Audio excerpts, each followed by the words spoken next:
This story is very meaningful. Everyone should hear it. Listen to Brian tell the story. My name's Jake Miller, 24 years old, a guy who once thought family was everything. I grew up in a small town where everyone knew your business, a place where the Miller name meant something, mostly because of my older brother Alex. I was the quiet one, the kid who'd rather sketch in a notebook than throw a football, but I had dreams. I wanted to go to college, maybe study art, build a life with Emily, my high school sweetheart. She was my world, bright, funny, the kind of girl who could light up a room. Alex, though, he was the golden boy. 28 now, 4 years older than me, he'd always been the one Mom and Dad bragged about, smart, charming, destined for big things. I never minded much. I loved him, trusted him. That was my first mistake. 6 years ago, everything fell apart. It was a warm night in 2019, late summer, the kind where the air buzzes with cicadas. We were at a party, me, Emily, Alex, a bunch of kids from school.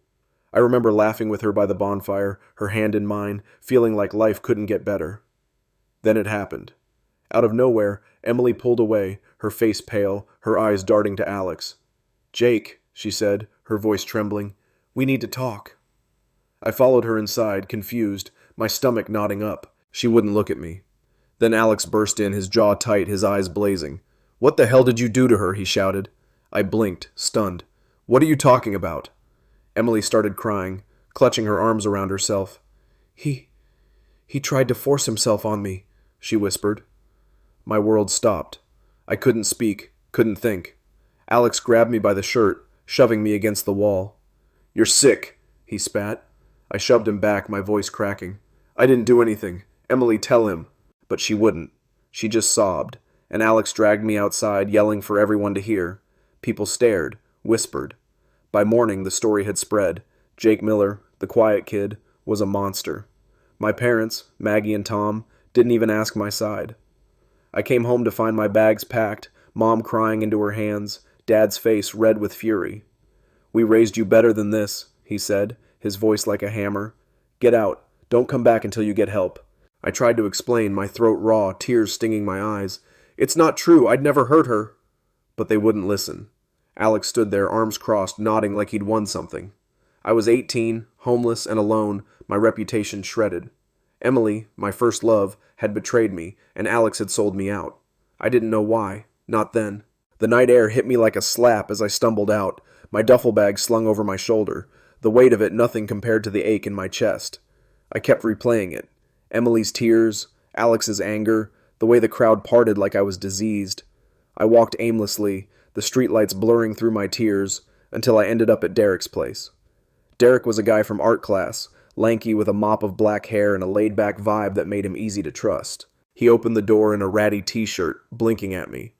"Jake? Dude, you look like hell. What's up?" I couldn't get the words out at first, just stood there trembling. He pulled me inside, sat me on his sagging couch, and handed me a beer. "Spill it," he said, his voice calm but firm. So I did, every ugly detail. He listened, his jaw tightening, and when I finished, he shook his head. "That's messed up, man. You can crash here as long as you need." I nodded, grateful, but the shame burned deep. I'd lost everything in a single night. Those first weeks were brutal. I barely slept. The couch springs digging into my back, my mind looping the betrayal like a broken record. I'd wake up sweating, Emily's sobs in my ears, Alex's smug face haunting me. Derek tried to help, dragged me to a diner one morning, forced me to eat greasy eggs. "You gotta keep going, Jake," he said, stabbing his fork at me. "They don't get to win." But I didn't feel like fighting. I drank too much, cheap whiskey from the corner store dulling the edges, until I'd pass out and do it again. I was drowning, and part of me didn't care. Then I met Sophia. She was a bartender at the dive I started haunting, a wiry girl with short red hair and a scar across her eyebrow that she never explained. She had this way of looking at you, like she could see through your bullshit but wouldn't call you on it unless you pushed her. One night, I was 3 drinks in, muttering about my life, and she slid a glass of water across the bar.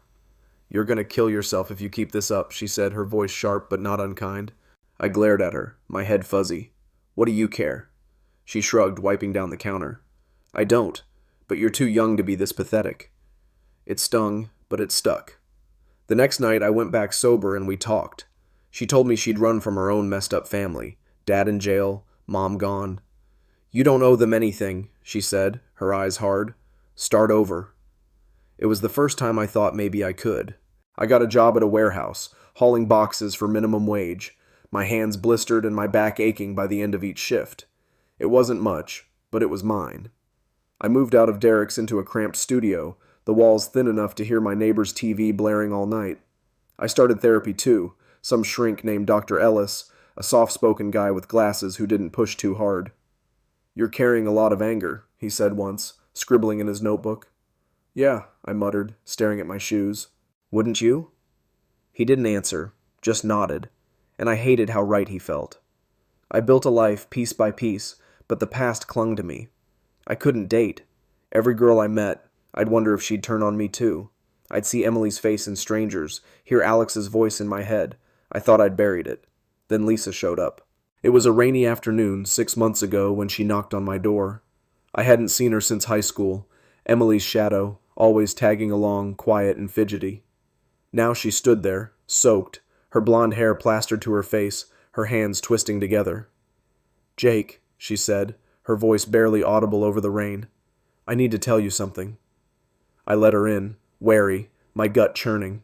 She sat on my lumpy couch, dripping water everywhere, and the words spilled out. Emily and Alex, they were together, before that night. They made it all up to get you out of the way. They're married now, Jake. I couldn't live with it anymore. I froze, my breath catching. It was like someone had punched through my chest and ripped out whatever was left. Why? I croaked. She shook her head, tears mixing with the rain on her cheeks. I don't know. I think Alex wanted her, and they knew your parents would believe him. I'm sorry I didn't say anything sooner. I wanted to scream, to break something, but I just sat there, numb. After she left, I punched the wall until my knuckles bled, the pain sharp and real, grounding me.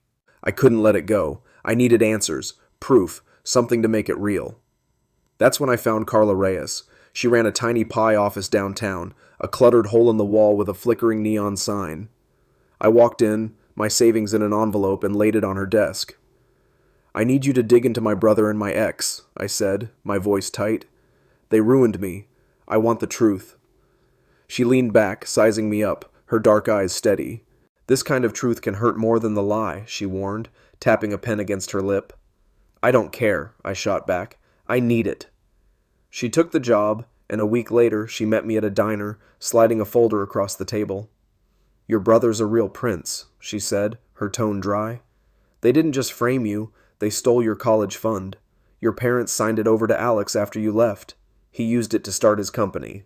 I stared at the papers, my name scratched out, Alex's in bold ink. My hands shook, fury boiling up. There's more, Carla said, lowering her voice. He's got shady deals going, money moving through his startup that doesn't add up. You want me to keep digging? I nodded, my jaw tight. All the way. I went back home, to that town I'd sworn I'd never see again. The drive was torture, every mile twisting the knife deeper. I pulled up to the house, my heart hammering, and walked in without knocking. Mom gasped, dropping a mug that shattered on the floor. Jake, she whispered, her hands flying to her mouth. Dad stood, his face hardening. Alex and Emily were there too, sitting on the couch, caught off guard. Lisa told us, Mom said, stepping toward me, her eyes wet. We're so sorry, honey. We didn't know. I held up a hand, stopping her. You didn't want to know, I said, my voice shaking. You threw me out, Mom. You believed him. I pointed at Alex, who flinched. Over me. Dad cleared his throat. Son, we made a mistake. We want to fix it. Alex stood, his face tight. I was protecting her, Jake. You don't understand. Emily looked up, her voice small. I'm sorry. We were dumb kids. I laughed, a harsh, broken sound. Dumb kids don't ruin lives. You stole my future, Alex. My money. Everything. Mom sobbed. Family's family, Jake, please. I turned and walked out, my chest tight, Carla waiting in the car. They're not worth it, she said as I slid in. I nodded, but I wasn't done fighting. That's when Ryan stepped up. He'd become my rock in this new city, a guy who'd seen his own share of crap. Dad walked out, Mom worked doubles to keep them afloat. We met at the warehouse, bonded over late-night talks. When I told him about Carla's findings, he grinned, cracking his knuckles. "Let's hit him where it hurts," he said. "I can hack his company emails, see what he's really up to." I hesitated, fear prickling my spine. "That's risky, Rye." He shrugged. "What's he gonna do, cry to mommy again?" 2 nights later, he showed up at my place, his laptop glowing. "Jackpot," he said, turning it to me. "Alex is laundering cash, big time. Some guy named Vince is his enforcer. We've got him, Jake." My pulse raced, a mix of triumph and dread. "Vince?" I asked. Ryan's grin faded. "Loan shark. Bad news. We're playing with fire now." I should have stopped him then, but I didn't. I couldn't. The next morning, Ryan didn't show up for work. My phone stayed silent, his texts unanswered. Panic clawed at me. Then it buzzed. An unknown number. "Garage. Now. Bring the evidence." My blood turned to ice. I grabbed the flash drive, Alex's emails, proof of his crimes, and called Carla. "They've got Ryan," I said, my voice breaking. She didn't hesitate. "I'm in. Let's go." We raced to his garage, found it trashed, tools scattered, a smear of blood on the floor. A note taped to the workbench. "Warehouse. Midnight." My hands shook as I read it, fear and guilt crashing over me. This was my fault. I'd dragged Ryan into this, and now he was paying for it. I stood there staring at that blood, my stomach twisting into knots. Ryan's grin flashed in my mind. Him cracking jokes over beers, telling me we'd nail Alex together. Now he was hurt, maybe worse because I couldn't let go. Carla grabbed my arm, her grip firm.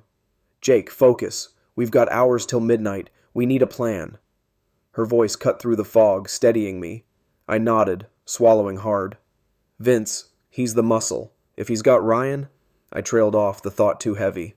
She pulled out her phone. "I'll call a contact. Off the books cop, owes me a favor. We'll scope the warehouse, set a trap."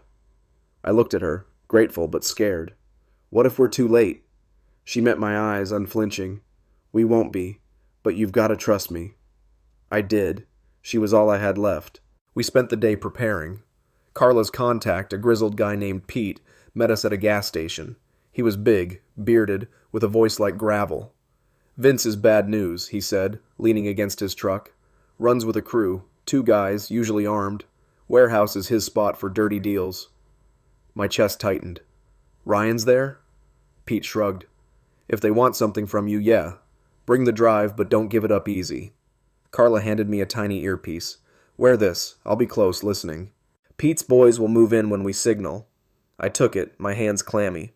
"Signal?" She smirked, faint. "You'll figure it out." I wanted to argue, but time was ticking. Midnight came too fast. The warehouse loomed ahead, a rusted skeleton under a moonless sky. My boots crunched on gravel as I approached, the flash drive burning a hole in my pocket. Fear gnawed at me, but anger pushed me forward. Anger at Alex, at Emily, at 6 years of lies. I stepped inside, the air thick with dust and menace. Vince was there, towering over Ryan, who knelt with his hands tied, a bruise blooming across his cheek. "Jake," Ryan rasped, his voice weak but alive. Relief hit me, then dread as Vince turned, gun gleaming in his hand. "You're late," he snarled. "Evidence. Now." I held up the drive, my heart hammering. "Let him go first." Vince laughed, a cold, ugly sound. "You don't make the rules, kid." My mouth went dry, the weight of the moment crushing me. Vince's scar glinted in the faint light filtering through broken windows, his eyes black and unyielding. Ryan shifted, wincing, his wrists raw where the rope bit into his skin. I could see the fight in him still, the way his jaw clenched despite the pain. "Don't give it to him, Jake," he muttered, barely audible. Vince kicked him hard in the ribs, and Ryan grunted, doubling over. "Shut up," Vince snapped, swinging the gun back to me. My stomach lurched, rage flaring hot behind my eyes. "Touch him again and you get nothing," I said, my voice steadier than I felt. Vince smirked, stepping closer, the barrel inches from my chest. "You're in no position to bargain, Miller." That's when I heard it, a faint shuffle from the shadows. My pulse spiked, hope flickering. Carla was out there circling, her plan in motion. But then another figure emerged, and my hope curdled. It was Tony, a wiry guy with a shaved head and a switchblade flicking open in his hand. Vince's crew. Pete had warned us about them. "Boss, we got company outside," Tony said, his voice sharp, eyes darting to the door. Vince didn't flinch. "Deal with it. This one's mine." Tony nodded and slipped back into the dark, leaving me alone with Vince and Ryan, and a new layer of fear. Carla was good, but Tony was a wild card. I had to keep Vince talking, buy her time. "You think Alex will save you?" I said, gripping the drive tighter. "He's done. This," I shook it, "proves he's been screwing you too, laundering your cash, skimming off the top." Vince's smirk faltered, just for a second, and I pressed harder. "You're his muscle, not his partner. He'll let you rot when the cops come." Ryan coughed, lifting his head. "He's right, man. Alex bragged about it, said you're expendable." Vince's eyes narrowed, the gun wavering. "You're lying." I shrugged, forcing calm I didn't feel. "Check the drive. See for yourself." He hesitated, greed battling distrust, then jerked his head. "Toss it. Slow." I moved deliberately, my mind racing. The earpiece Carla gave me buzzed faintly, still active. I slid my free hand into my pocket, brushing the button, praying she'd hear this. "Here," I said, flicking the drive toward him. It arced through the air, and Vince lunged to catch it, his gun dipping. That's when chaos broke loose. A crash echoed from the back, metal on metal, and Tony yelled, "They're here!" Vince spun, cursing, and I dove for Ryan, tackling him behind a stack of crates. Bullets pinged off steel as Carla burst in, not alone. Pete was with her, shotgun raised, and a new face, Lena, a lean woman with a buzz cut and a pistol, one of Pete's crew. "Drop it, Vince!" Carla shouted, her voice cutting through the noise. Vince fired wild, splintering wood above us. I yanked at Ryan's ropes, my fingers slipping on the knots, slick with sweat. "Hang on," I whispered, my throat tight. He nodded, grimacing. "Just don't get shot, idiot." Lena flanked left, drawing Vince's fire, while Pete roared, "You're done, man!" Carla circled, calm and lethal, waiting for her shot. Then Tony reappeared, blade flashing, lunging at Lena. She sidestepped, slamming her gun's butt into his temple, and he crumpled. Vince saw it, roared, and turned back to me, gun raised. "You're dead, Miller." I froze, Ryan still half-tied, nowhere to run. But Carla moved, fast, silent, cracking her elbow into Vince's wrist. The gun clattered, and she drove her knee into his gut, dropping him. Pete's cuffs clicked on, and it was over. I untied Ryan, my hands shaking, relief flooding me as he stood, shaky but whole. "Nice timing," he said, clapping my shoulder. I laughed, breathless, adrenaline still buzzing. Carla retrieved the drive, tossing it to me. "You're a magnet for trouble, Jake." Lena smirked, holstering her gun. "Kid's got guts, though." Pete hauled Vince up, the bastard spitting curses as they dragged him out.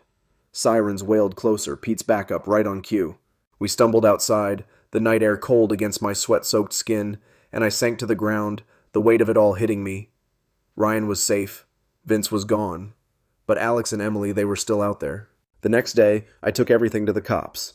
Carla's files, Ryan's hack, a recording I'd snagged from Emily days before. She'd met me at a park, begged me to drop it, then slipped up, admitting Alex orchestrated it all. "He said it'd be easy," she'd whispered, her voice breaking. "I didn't know it'd go this far." I'd kept my phone rolling, her words gold. The police moved fast, raided Alex's company, found proof of his laundering, millions tied to Vince and worse. He and Emily were cuffed on live TV, her mascara streaking, his smug mask shattered. I watched at Sophia's bar, the screen flickering, my chest tight. "You okay?" she asked, leaning across the counter, her green eyes searching mine. I shook my head. "I don't know. They're gone, but it's not enough." She nodded, sliding me a coffee instead of beer. "It'll settle. You're stronger than them." I had to face my parents one last time. Drove back to that town, the familiar streets choking me with memories. Mom opened the door, her face gaunt, tears already falling. "Jake," she choked, reaching out. I stepped back, my gut twisting. Dad loomed behind, silent, his hands clenched. "We saw the news," Mom said. "Alex, Emily, we were wrong, honey. So wrong." I stared at her, the woman who'd raised me, who'd chosen him. "You didn't even ask me," I said, my voice low, raw. 6 years, Mom. I was your son, too." Dad spoke, his voice rough. "We trusted Alex. We messed up, Jake. Let us fix it." I laughed, bitter. "Fix it? You gave him my college fund. You threw me out. There's no fixing that." Mom sobbed, collapsing against Dad. "Family's family," she pleaded. I shook my head, turning away. Not anymore. I walked off, their cries fading, Carla waiting in the car. You good? She asked. I nodded, hollow but sure. Yeah, let's go. Life shifted after that. Ryan bounced back, his bruises fading, his grin returning. Next time I pick the fight, he joked, tossing a wrench at me in his garage. Carla hired me on, said I had a nose for truth, even if I stumbled into it. Sophia and I grew close, her sharp wit softening late nights at the bar, her hand brushing mine more often. Derek swung by, sketching with me like old days, a quiet anchor. I used Alex's seized money, restitution, the courts called it, to start a nonprofit, helping kids betrayed by family, giving them what I'd clawed for, a fresh start. The pain lingered, a dull ache, but it fueled me. I'd lost blood ties, but I'd found something real, people who stayed, who fought beside me. That's what mattered. Life shifted after that. Ryan bounced back, his bruises fading, his grin returning. Next time I pick the fight, he joked, tossing a wrench at me in his garage. Carla hired me on, said I had a nose for truth, even if I stumbled into it. Sophia and I grew close, her sharp wit softening late nights at the bar, her hand brushing mine more often. Derek swung by, sketching with me like old days, a quiet anchor. I used Alex's seized money, restitution the courts called it, to start a nonprofit, helping kids betrayed by family, giving them what I'd clawed for, a fresh start. The pain lingered, a dull ache, but it fueled me. I'd lost blood ties, but I'd found something real, people who stayed, who fought beside me. That's what mattered. The nonprofit took off faster than I expected. I named it Second Chance Roots, a nod to the life I'd rebuilt from ashes. We set up in a rundown storefront, paint peeling, but it felt right, raw, like us. I worked with Carla to find kids in the cracks, runaways, foster rejects, anyone who'd been tossed out like I was. The first kid we helped was Mia, a 16-year-old with haunted eyes and a backpack full of her life. She'd been kicked out after her stepdad turned on her mom too scared to fight back. They said I was trouble, she told me, her voice flat, sitting across from me in our makeshift office. I saw myself in her, the distrust, the hurt, and it hit me hard. You're not trouble, I said, my throat tight. You're just lost. We'll figure it out. She stared at me, skeptical, but stayed. We got her a bed, a job at Ryan's garage, and she started smiling again. Every win like that chipped away at the emptiness Alex and Emily left behind. Sophia was there through it all. We'd sit at the bar after hours, her pouring me coffee instead of whiskey now, talking about everything and nothing. One night, the place empty, she leaned across the counter, her scar catching the dim light. You're different, Jake, she said, her voice soft. Not broken anymore. I met her eyes, my chest warm. Still a little cracked, I admitted, and she laughed, her hand resting on mine, lingering. It wasn't love yet, not the wild, blind kind I'd had with Emily, but it was real, steady. I could feel myself letting go, trusting again, and it scared me less each time. But the past wasn't done with me. A month after Alex and Emily's arrest, I got a letter, handwritten, postmarked from the county jail. Emily's scrawl, shaky and smudged. Jake, it started. I know you hate me.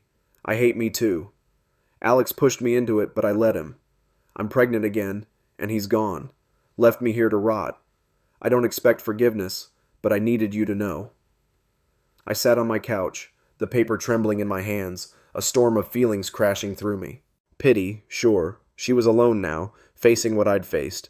But anger too, sharp and unrelenting. She'd chosen this, chosen him, and I'd paid for it. I crumpled the letter, tossed it in the trash, but it haunted me. Was she lying again? Playing me? I called Carla, read it to her over the phone. She's desperate, Carla said, her voice cool. Don't bite, you owe her nothing. I nodded to myself, but the ache flared anyway, old wounds bleeding fresh. Then Mom called. It was late, the phone buzzing on my nightstand, her number lighting up the screen like a ghost. I almost didn't answer, my finger hovering, but something pulled me. Jake, she whispered when I picked up, her voice broken. Your dad's sick, heart attack. He's in the hospital. We need you. My stomach dropped, a cold sweat breaking out. I hadn't seen them since I'd walked away, their pleas ringing in my ears. Why now? I asked, my tone hard. She sobbed. We've lost everything. Alex, Emily, you. Please, just come. I hung up, my chest tight, torn between fury and a guilt I didn't want to feel. Dad had been a wall, unyielding, but he'd been my dad once, taught me to ride a bike, cheered at my dumb art shows. I drove back that night, the road blurring through my tears, not sure what I'd say. The hospital smelled of bleach and regret. Dad was in a bed, tubes snaking from his arms, his face gray. Mom sat beside him, wringing her hands. "Jake," she breathed, standing. I nodded, stiff, my eyes on Dad. He looked at me, weak but awake. "Son," he rasped, "I failed you. I'm sorry." I stood there, fists clenched, 6 years of hurt boiling up. "You believed him," I said, my voice shaking. "You threw me out." He nodded, tears slipping down his cheeks. "I was wrong. We both were. I don't expect you to stay, but I had to say it." Mom reached for me, and this time I didn't pull away. I let her hug me, her sobs soaking my shirt, and something cracked inside, anger giving way to a tired, fragile peace. "I can't come back," I told them, stepping back, "but I don't hate you anymore." Dad closed his eyes, a faint nod, and I left, the weight lighter but still there. After that, I poured myself into second chance routes. Mia graduated high school, got a scholarship, came by to thank me, her smile bright. Ryan started teaching mechanics to our kids, his garage a safe haven. Carla and I took on more cases, digging into corruption, helping the forgotten. Sophia moved in, her stuff mixing with mine, our lives tangling in a way that felt right. Derek's sketches hung on our walls, a quiet reminder of where I'd started. The news faded. Alex got 10 years, Emily less, their story a footnote. I didn't watch their trials, didn't need to. They were gone, and I was here. Looking back, I learned the hard way that trust isn't owed, it's earned. My family broke me, tore out pieces I'll never get back, but they didn't win. I found Ryan, Carla, Sophia, Derek, people who stood by me when it counted, who didn't need blood to care. The pain's still there, a scar I carry, but it's proof I survived. I built something better, not out of spite, but out of need. For me, for kids like Mia. If you've been betrayed, if you've lost what you thought was yours, you're not alone. It hurts, yeah, but it doesn't have to end you. What got you through? What keeps you fighting? Tell me, share your story. We're in this together, and I want to hear how you made it.